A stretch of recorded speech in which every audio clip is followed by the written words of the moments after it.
Have you ever wondered why some people seem to, bounce back from illness while others really struggle, even with the exact same condition? Or why knowing something is bad for you, like really bad, doesn't always stop you doing it. Exactly. It's a puzzle, isn't it? Something we probably all think about sometimes. Absolutely. And those kinds of questions, they're really at the core of health psychology. It's this field that tries to understand the bigger picture of health and illness. Right. And that's what we're doing today, our deep dive. We're exploring how our minds, our social worlds, and our biology all kind of mesh together. How they affect our health, when we get sick, Yeah. how we cope. All of that. And our main source for this is The Psychology of Health and Illness by Jane Ogden.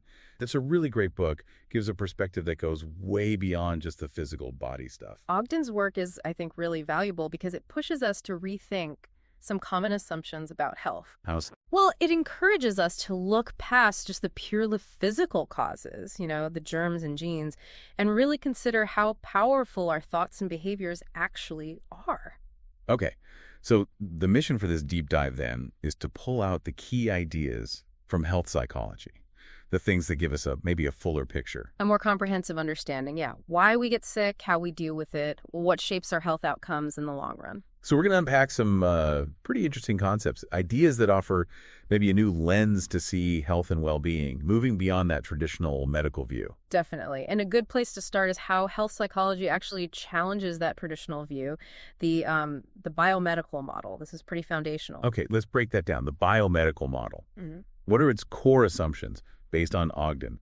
First is that illness has a single physical cause. Is that right? That's the main one, yeah. A specific germ, a virus, maybe a chemical imbalance or, a faulty gene. It's very targeted. Focused. Yeah. Like cause and effect. A very direct line. And following from that, the model often sees people as, well, not really responsible for their illness. I mean, It's something that just happens to them, like an attack from outside or some internal breakdown. They're victims, essentially. right. Like if your car breaks down, it's not the car's fault. Okay. And so logically, the way to fix it is through physical interventions. Things like medication or surgery. Yeah, Things that directly target that physical problem. exactly. And the responsibility for making that fix happen, that lies mainly with the doctors, the medical professionals. They have the tools. Okay. And this is where it gets interesting for psychology. Yeah. The biomedical view tends to see our thoughts, our feelings, as just a consequence of being ill, Right. Something that happens because you're sick. not something that could have maybe contributed to getting sick in the first place. Yeah. Or how you recover. Precisely. So you get a chronic illness, you might feel depressed, sure. But that depression isn't seen as part of the illness itself, just a reaction to it. Okay. That's a really key point where health psychology offers a different view. It really does. Yeah. So let's flip it. How does health psychology answer that first question? What causes illness? How's it different from that single cause idea? Well, it really zooms out, doesn't it? Instead of just one cause, it looks at the whole system. Mm. It says illness usually stems from a combination of things. Biological factors, yes, like the virus, Shit's there? but also psychological factors, things like our behaviors, our habits, what we believe about health. Our thoughts, our feelings. Yeah. And social factors, too, like the support we get from people around us, our family, friends. So the key takeaway there is that our mind and our social situation aren't just passive observers. No, they're active players. Yeah. Right from the start, all the way through. Which changes the whole dynamic from a simple chain reaction to something much more interactive.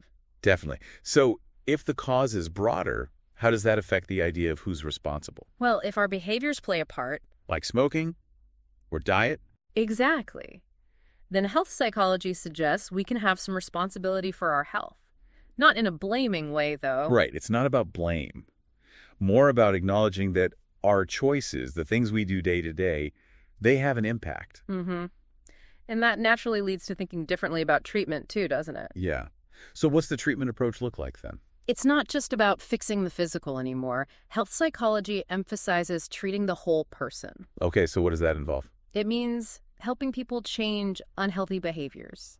Maybe addressing their beliefs about their illness, how they're coping. And even making sure they actually, take their meds or follow the doctor's advice. Adherence, exactly. So the responsibility for treatment, for getting better, it kind of shifts to. Yeah, it seems like it.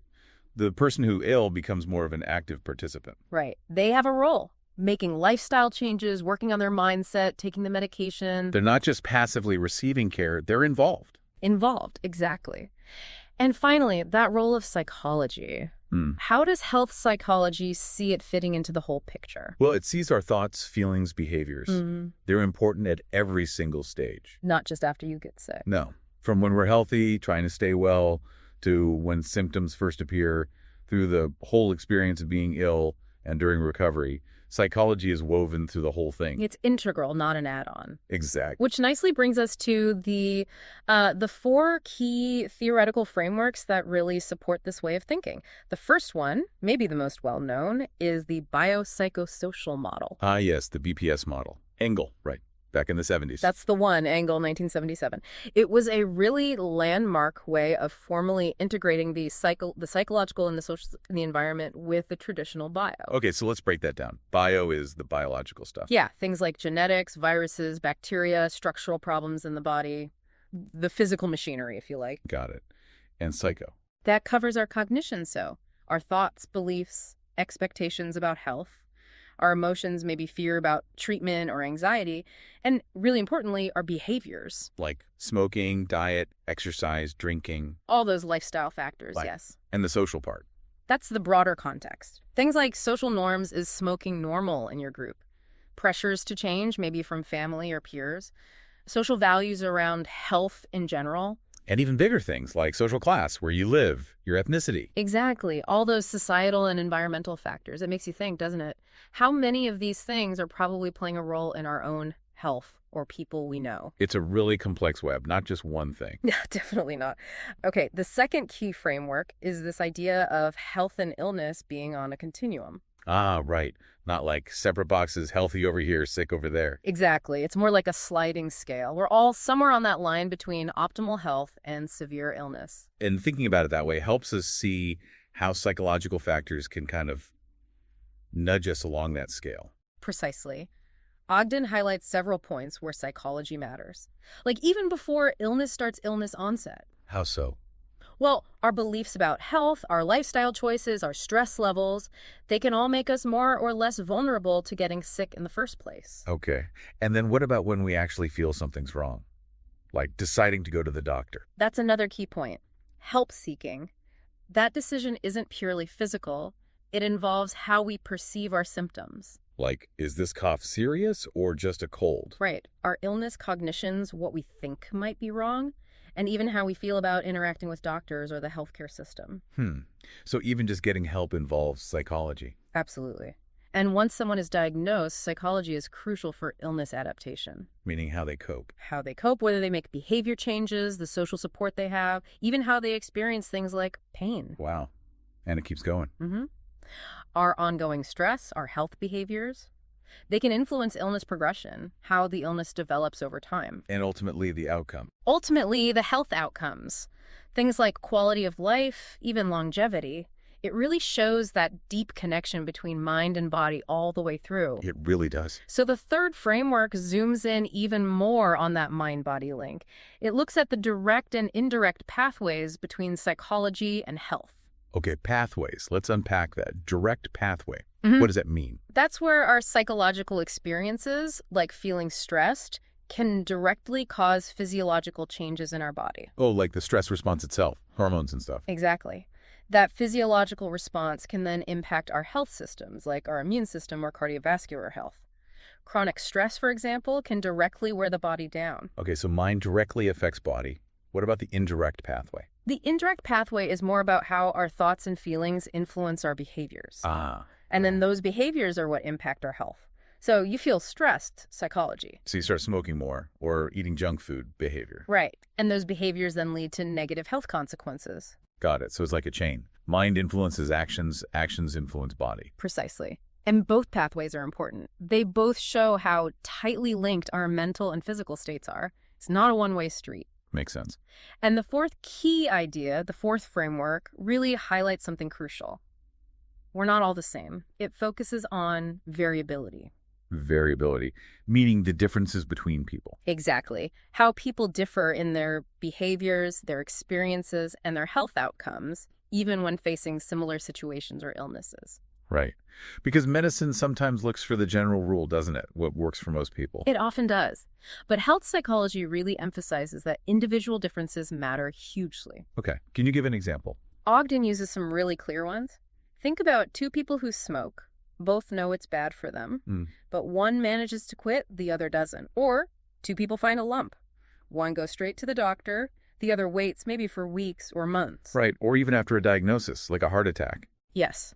Two people have a heart attack, maybe similar severity, but their recovery paths, their quality of life afterwards can be vastly different. So just knowing the facts or having the illness isn't enough to predict what someone will do or how they'll fare. Not at all. There have to be other factors explaining that variability. And health psychology points to psychological factors. Exactly. Things like cognitions, what people believe, their expectations, emotions, learning history, peer pressure, social norms, how people cope.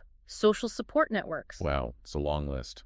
It is. And it really underlines why a sort of one-size-fits-all approach to health promotion or treatment often falls short. Yeah. We need to account for these individual differences.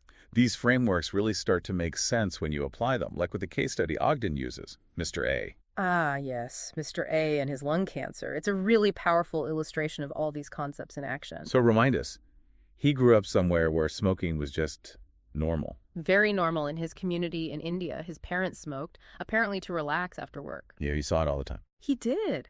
And he started young, maybe around 12, offered a cigarette by a friend. It became a social thing with his peers. And even his parents gave him cigarettes later on. Yeah, it sounds like it became a way to connect, especially with his father. So for him, smoking wasn't just a chemical addiction. It was deeply tied into his social life, his identity, his family bonds. That makes changing it much harder, I imagine. Immensely harder. Then, later in life, maybe mid-40s, he develops a cough. But he doesn't think much of it. No, not initially. He puts it down to the weather or just getting older. That's an illness cognition right there, how he interprets the symptom. And because his parents smoked for years and seemed okay? His perception of the risk was probably quite low. He maybe thought, well, it didn't hurt them much. So even as the cough got worse, he delayed seeking help. That delay. Another psychological factor. Definitely. Eventually, the cough gets really bad. He starts having chest pain. He finally goes to the doctor. And they recommend tests. Yeah. An x-ray. Yes, but then he misses several appointments. Life gets in the way. Perhaps avoidance. It's complex. That's delayed help seeking again. So finally, he gets the x-ray. And it shows lung cancer. He's told strongly to stop smoking. But he finds it almost impossible. Incredibly difficult, especially because, as Ogden notes, everyone around him, his social network, they still smoke. The social norms are powerful. That highlights the challenge of behavior change in context, doesn't it? Absolutely. And sadly, his health declines. Yeah. He has to stop working, feels isolated, his quality of life suffers greatly. And he passed away relatively young at 55. It's a stark story. It is. And Ogden uses it to pinpoint all those psychological constructs we've discussed. Let's see. His health beliefs about smoking. The peer pressure early on. The reinforcement he got, socializing, relaxing. The perceived benefits, the social norms, how it became a deeply ingrained habit. Then his illness beliefs about the cough, his risk perception. Or lack of it, perhaps. His help-seeking behavior, the delays. The doctor's advice, and his difficulty with adherence, sticking to the advice. His declining quality of life, and ultimately, the health outcome. It really paints a clear picture of that interplay. The biological, the cancer development. His psychological, his beliefs, his coping, the habit strength. And the social, the family influence, the community norms. They all fed into his specific situation and outcome. It perfectly illustrates the biopsychosocial model in a real-world context. So understanding health this way, what are the main goals? What is health psychology actually trying to do? Well, Ogden lays out 7 key aims for the field. Okay. What's the first one? First, to really assess and understand the role behavior plays in causing illness in the first place. Right. Figuring out how behavior contributes. Second. Second, to predict unhealthy behaviors. Who is likely to smoke or eat poorly or not exercise? Okay, predict them. And third, I imagine, is to change them. Exactly. Third is to develop effective ways to change unhealthy behaviors. Intervention is key. Makes sense. What's fourth? Fourth is to understand the experience of illness itself. What's it actually like for someone living with a condition? Okay, understand the subjective experience. And fifth. Fifth flows from that. To improve the experience of illness, make life better for people who are sick. Improve quality of life, manage symptoms. Precisely. Sixth is about understanding the predictors of illness outcomes. Why do some people with the same illness do better than others? Ah, back to that variability idea. Identify what predicts good or poor outcomes.